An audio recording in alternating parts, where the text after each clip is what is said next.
हमारे साथ समाजवादी पार्टी के राष्ट्रीय अध्यक्ष अखिलेश यादव जी। अखिलेश जी, ममता बनर्जी से मुलाकात हुई, बात हुई, आगे की तैयारी। कांग्रेस और बीजेपी असली दुश्मन है कौन? देखिए, सवाल दुश्मन का नहीं है। सवाल ये है कि देश के सामने जो संकट है, जो संविधान की धज्जियां उड़ रही हैं, जो कानून नहीं माना जा रहा है और जिस तरह की चरम सीमा पर महंगाई है, बेरोजगारी है, आप न्याय की उम्मीद नहीं कर सकते हैं।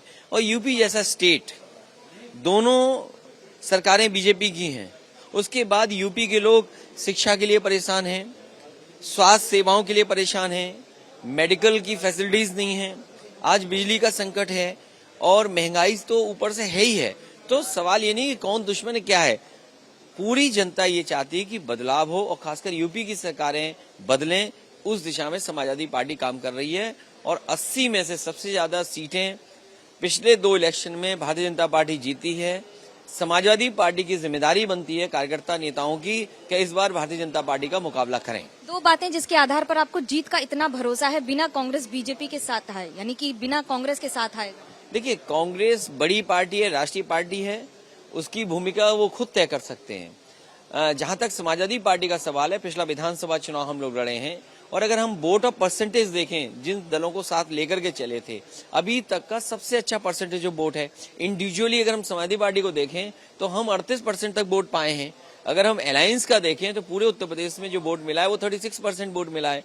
अगर हम 3, 4, 5% वोट बढ़ा सकें और जो हमारे बुनियादी मुद्दे हैं, जाति जनगणना हो, आपके संविधान के साथ जो खिलवाड़ है, बाबा साहब का जो आरक्षण की बात है, उन बातों को रखें तो शायद उम्मीद करते हैं कि जनता समर्थन करेगी और ऐतिहासिक परिणाम उत्तर प्रदेश से आएगा। मोदी के खिलाफ चेहरा कौन होगा विपक्ष का? देखिए, सवाल ये नहीं कि कौन है, आप नाम कुछ भी हो सकता है, लेकिन आपने डिलीवर क्या किया।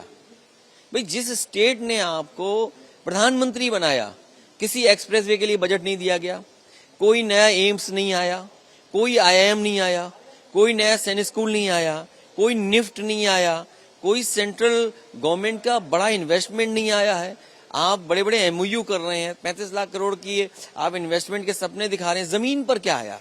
तो आखिरकार ये सवाल तो खड़े होंगे। और फिर मैनिफेस्टो 2014, मैनिफेस्टो 2019, मैनिफेस्टो 2017, मैनिफेस्टो 2022, ये 4 मैनिफेस्टो का जवाब आपके पास क्या है उत्तर प्रदेश में?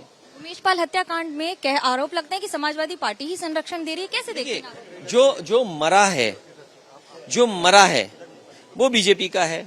जो सुरक्षा कर्मी थे वो उत्तर प्रदेश की सरकार ने जांच करके सुरक्षा दी थी। अगर गनर की जान चली जाए, उनकी अपनी पार्टी के नेता की जान चली जाए, तो इससे बड़ा दुर्भाग्य क्या हो सकता है। सब एजेंसीज आपकी हैं, एजेंसी कोई समाजवादी पार्टी की तो नहीं है ना, एजेंसी आपकी है, क्योंकि आपको उस घटना का जवाब नहीं देना है, बनता नहीं आप पे जवाब। तो आप कहते हैं कि भाई मुस्लिम हैं, ये हैं, आपकी पार्टी में थे। अरे ये बताओ ना कि कौन किसके साथ था।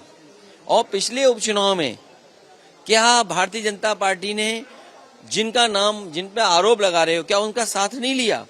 क्या पुलिस के अधिकारी, STF के अधिकारी उन्हें नहीं धमका रहे थे, जिनका समाजवादी पार्टी का इससे एसोसिएशन बता रहे हैं आप? क्या STF, क्या बीजेपी के लोग साथ नहीं ले रहे थे? क्या इलेक्शन कमीशन इंतजार करेगा नॉमिनेशन के लिए? जेल में नॉमिनेशन के पेपर्स पूरे किए जाएंगे। अरे अब तो CCTV है, अगर मिलने पर किसी को आप बर्खास्त कर रहे हो, किसी के मिलने पे अगर किसी को खिलाफ केस लगा करके जेल भेज रहे हो, तो आप तो CCTV इस बात की जांच कराइए कि पर्चा भरने के लिए कौन कौन नेता, कौन कौन बीजेपी के लोग, कौन कौन अधिकारी जेल गए थे। आखिरी सवाल, आप लोकसभा चुनाव लड़ेंगे? हाँ, वो तो पार्टी तय करेगी और हम सब लोग लड़ेंगे। पार्टी तय करेगी और खुद राष्ट्रीय अध्यक्ष का ये कहना साफ। कैमरा पर्सन सूरज पांडे के साथ मनोज्ञा लोईवाल, कोलकाता, ABP न्यूज।